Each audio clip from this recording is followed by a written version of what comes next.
Good morning.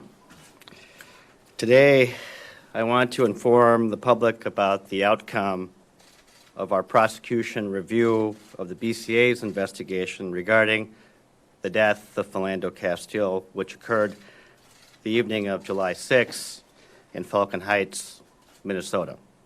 On July 8th, I told the public that this office would be substantially engaged in the BCA's investigation and that we would do everything in our power to ensure that we were thorough and impartial in our fact-finding and firmly committed to upholding the rule of law. I also left open the question of whether we would utilize a grand jury for our review.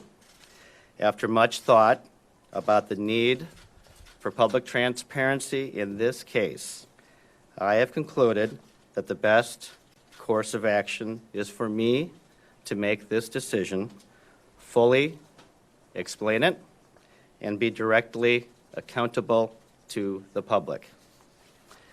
After spending the past 19 weeks immersed in the facts and law and thinking about what justice requires in this case, my conscience tells me it would be wrong for me to ask a grand jury to make this decision when I know in my heart what needs to be done. I know my decision will be difficult for some in our community to accept, but in order to achieve justice, we must be willing to do the right thing, no matter how hard it may seem.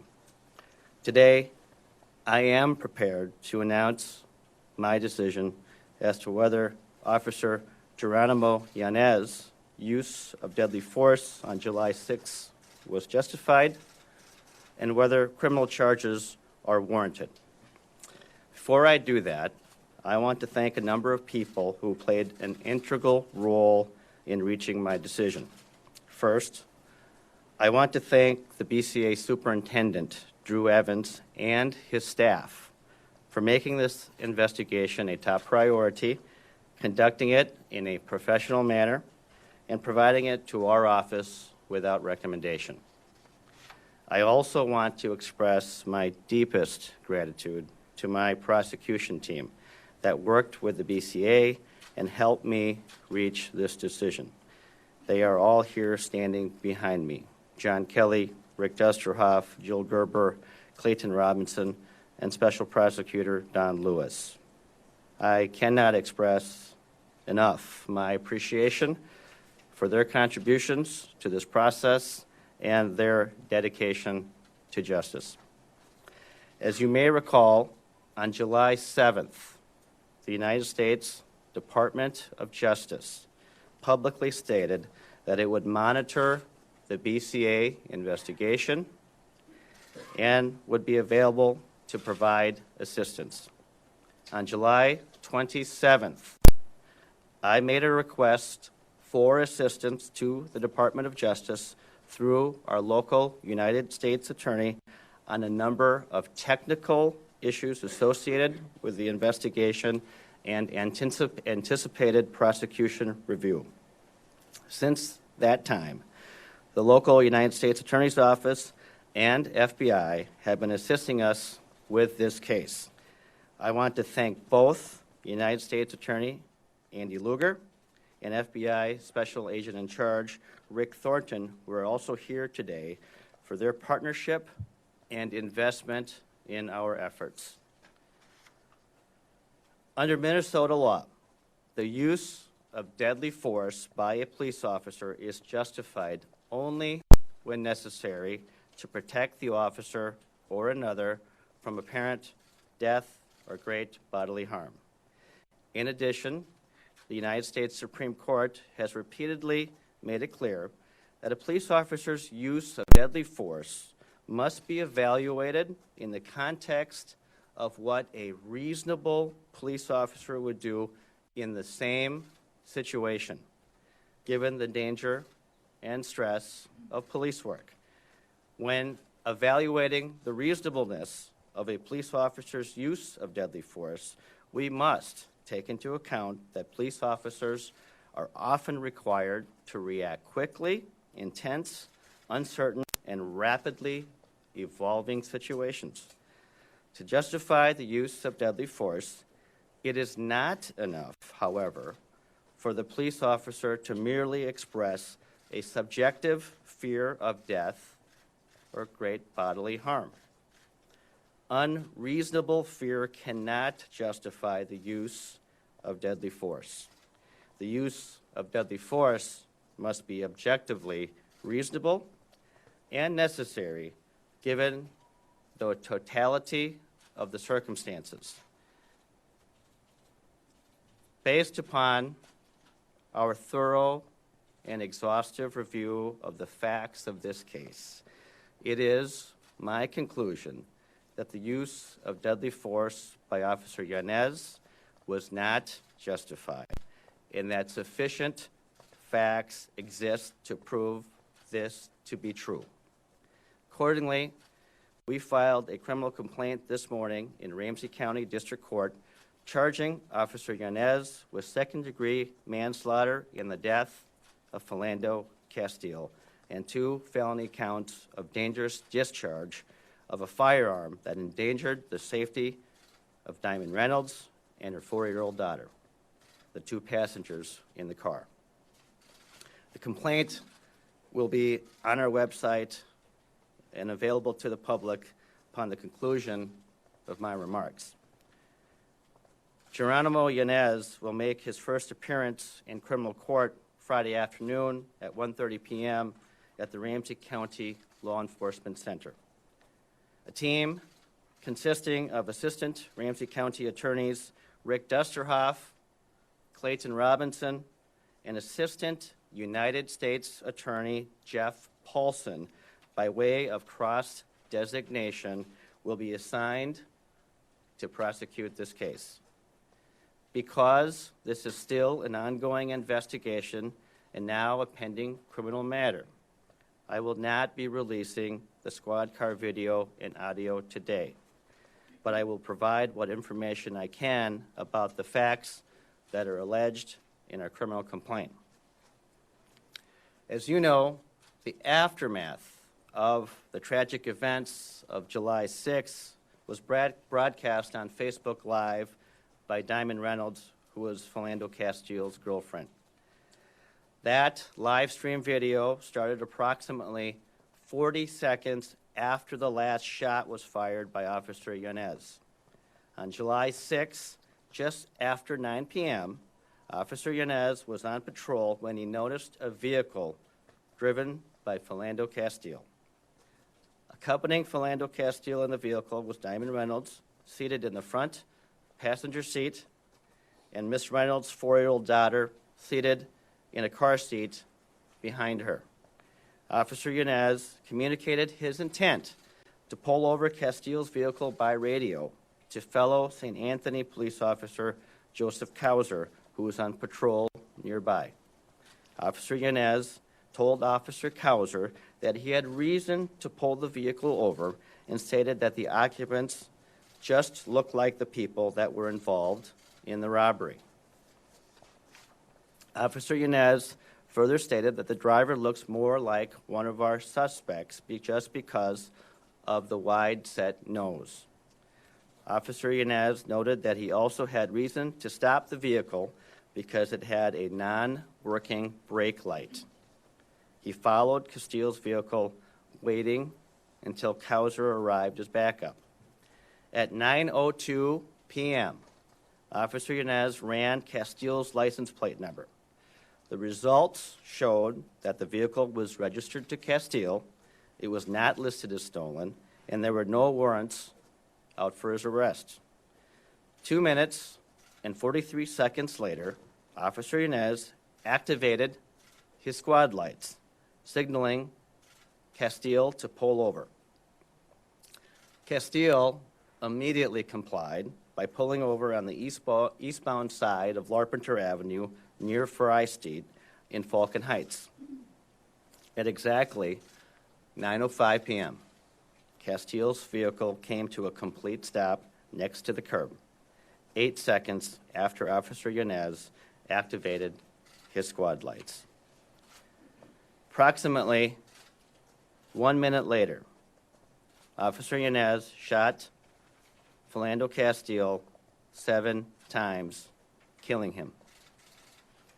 Officer Yanez's squad car video captured the entire incident with audio and subsequent conversations between Officer Yanez and other officers immediately after the shooting. The dash cam video reveals the sequence of events that transpired during this critical minute. Officer Yanez approached Castile's vehicle on the driver's side. Yanez later stated he was aware that Castile was buckled in his seatbelt and saw there was a young child in the back seat and a female passenger in the front seat. Officer Yanez described Castile as initially having his left arm over the steering wheel with both hands in view. Officer Yanez positioned himself facing the driver's side of the window, leaned his head forward, exchanged greetings with Castile, and informed him of his brake light problem. Officer Yanez also smelled burnt marijuana, but said he did not mention anything to Castile so as not to scare Castile or have him react in a defensive manner. As this occurred, Officer Kauser walked toward the vehicle and positioned himself on the sidewalk on the passenger side of Castile's car. Officer Yanez asked Castile to produce his driver's license and proof of insurance. Castile first provided him with his insurance card. Castile then calmly and in a non-threatening manner informed Officer Yanez, "Sir, I have to tell you that I do have a firearm on me."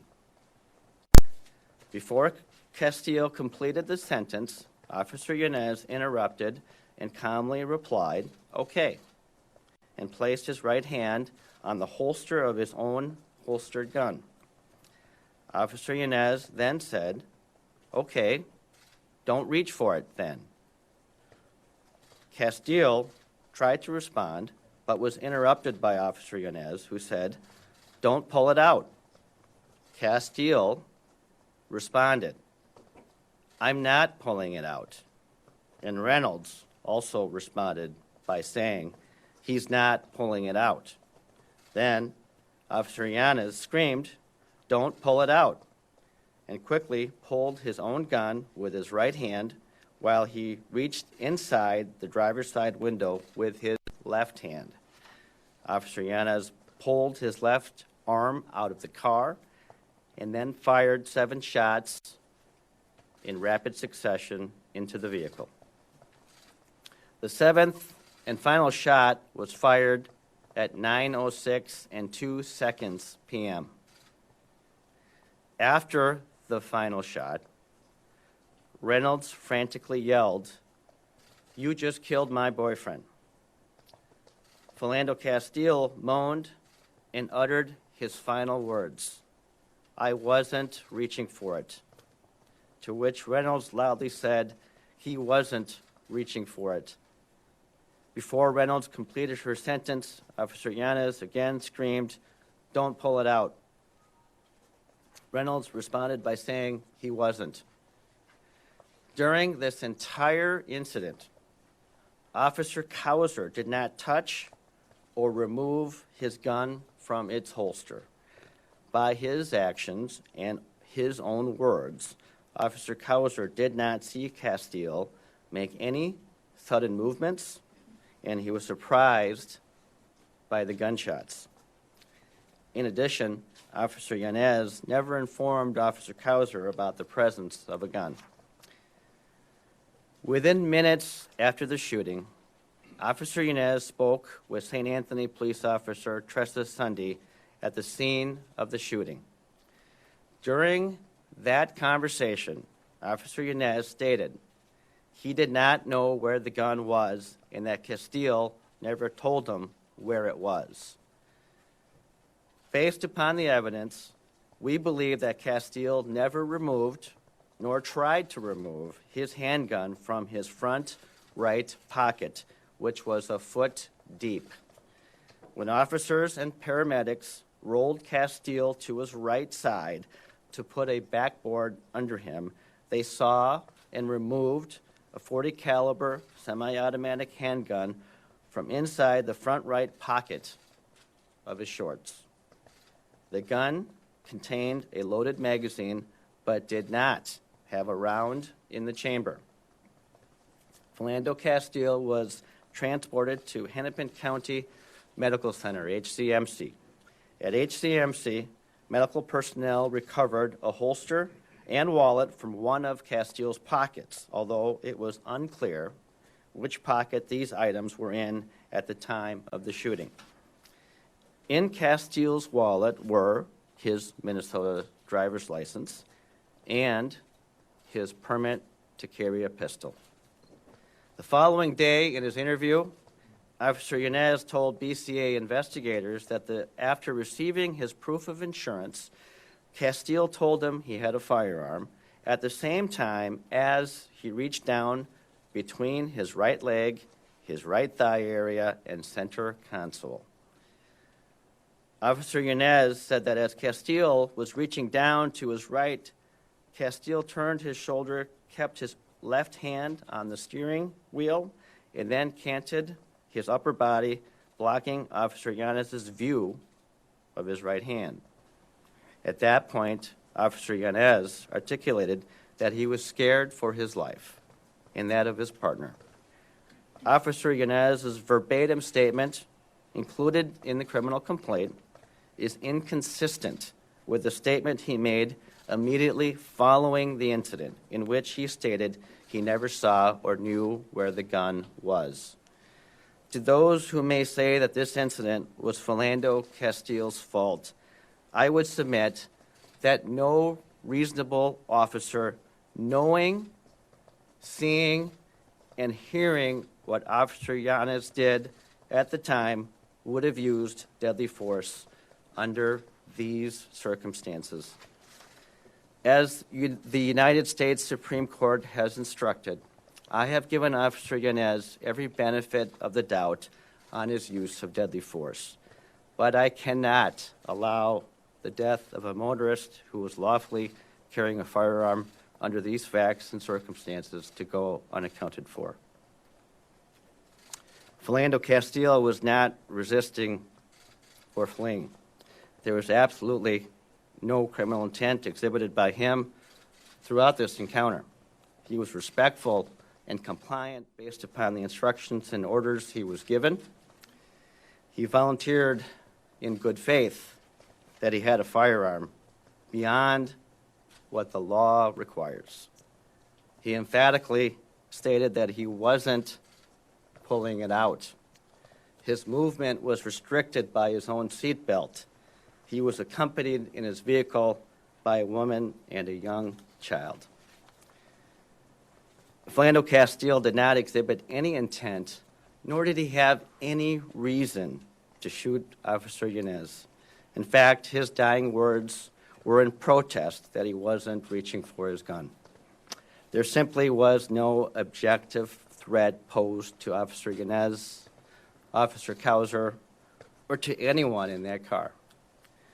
The mere mention or presence of a firearm alone cannot justify the use of deadly force.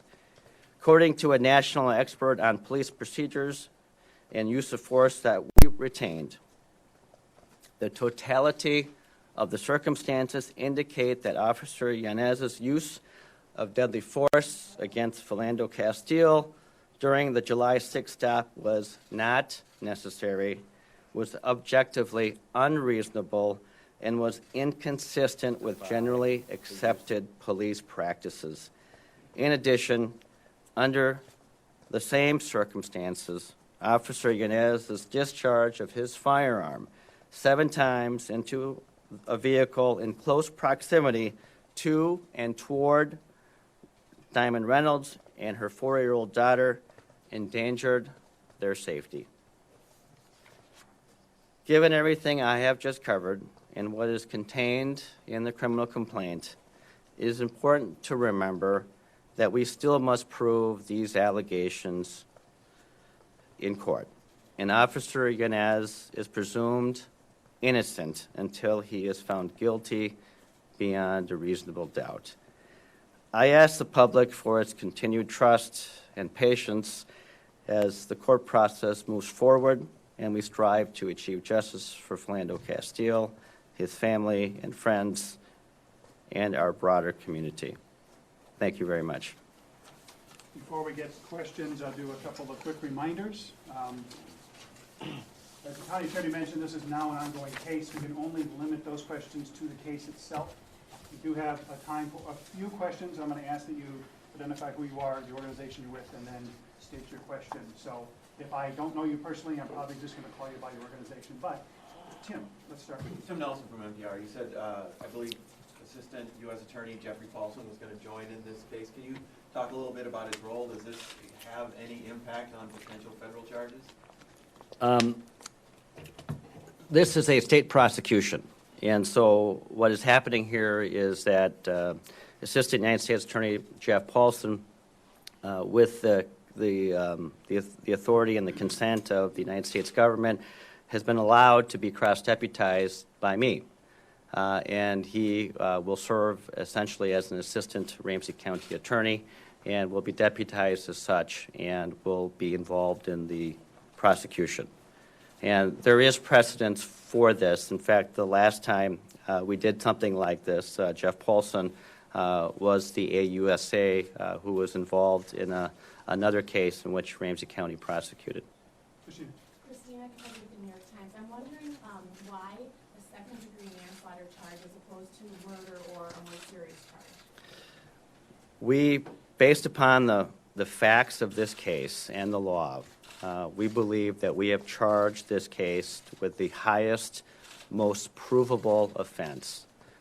We can't and we don't charge people if we don't believe that we could prove a charge beyond a reasonable doubt. We believe that the charge that we have laid out of second-degree manslaughter is the appropriate one and it's the most provable beyond a reasonable doubt. And essentially what second-degree manslaughter is culpable negligence, which is defined by gross negligence and a element of recklessness. Maybe I missed it, John, but was Joseph Kauser cleared of any wrongdoing, and was his account of what happened that night helpful in reaching this conclusion? Well, I think not only his account, but his actions. But I would just say that those are just a part of the facts. I mean, there's a lot of facts, and you will read in the complaint what we've included to establish probable cause.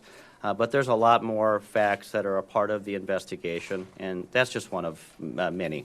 So he's been cleared of wrongdoing. He's just Correct. Yeah. Well, no, he didn't do anything in terms of what we were reviewing in terms of the death of Philando Castile. Liz and then Paul. Liz Holland from WCCO. Why a summons in this case and not issue a warrant for his arrest? Well, he will have his first appearance on Friday, and he has agreed to turn himself in. And so when we think about whether it's a summons or warrant, there are two things that the law tells us, which is public safety and whether or not the accused, the defendant, will appear. I have every confidence that Officer Yanez will be making his first appearance on Friday afternoon at 1:30 p.m. at the Law Enforcement Center. Paul. John, Paul Bloom, Fox 9. Just curious, I assume you had a chance to talk to Philando Castile's family today. Could you talk a little bit about that? And were they grateful for this decision? I met with them last night. They are a very strong family, and I'll let them speak for what they thought of the meeting, but we had a chance to meet with them, inform them of the decision, and I think they were very generally accepting and supportive of what we're doing today. Time for a couple more questions right in the back. Adrian Braun is from Care TV. Now that you have issued these charges, will you clear Philando Castile's name in that gas station robbery, which he was, fit the description of the suspect? He's not a suspect in that robbery. So is his name been cleared? Well, we don't believe that he is. I wouldn't have charged this case if I thought that he was, so. Last two questions. Brett Hoffman, KSTP. This case has drawn so much attention from community members. What's your message following this announcement? Well, first of all, let me say this, and maybe it's an apology, because I think sometimes the community members don't understand that I have a very important and special role in this process. I am an elected official, but I can't act like one. And so what I mean by that is that I have to be mindful of how I position myself with respect to this process, and making sure that I'm doing everything possible to protect its integrity. So therefore, I can't be outspoken about my thoughts and my feelings. And so I think the most important thing is I want to say to the community that I think with respect to this particular case, the community exhibited a lot of patience, and I really appreciate that. And I really need that to continue. We need to respect the process as we move forward and the integrity of it. And it's really important that, as for example, the video, the squad video, that's evidence, and that should be treated as such. And so we're going to be moving forward like we do in every particular case, and the integrity of the process matters. Kyle Potter with the Associated Press. Do you believe that Officer Yanez acted improperly when he pulled over Philando Castile for that nearby robbery, and was that a factor in your decision? I think that you're asking questions about issues that are going to be further considered and litigated, and so I don't want to go into the investigation. I also don't want to talk about things that will be a part of the case. Joe, last question. John, you said this system of you deciding is the best interest of transparency. Do you see the grand jury process as an antiquated system that should be done away with in the state of Minnesota? Mike Freeman also made a decision last year himself in the Jamaica case. No, I think the grand jury process has benefits. However, I will tell you that in Ramsey County, from here on forward, what we will be doing is reviewing a police-involved shooting incident that results in death. For the most part, here in this office. However, I won't say that we'll never use a grand jury, because I think there are times in which the use of a grand jury is appropriate and is beneficial to the public interest. For example, if there's an investigative reason to do so, then we will use the grand jury. Okay, thank you very much. If I can keep you all for a couple minutes, I'll do a couple quick housekeeping things. You do have a copy of our brief press release, which will get into a little bit of the details. The obvious detail we're really looking for, I imagine, is the plate, which I believe is being signed as I stand here. So it will either be available online on our website, or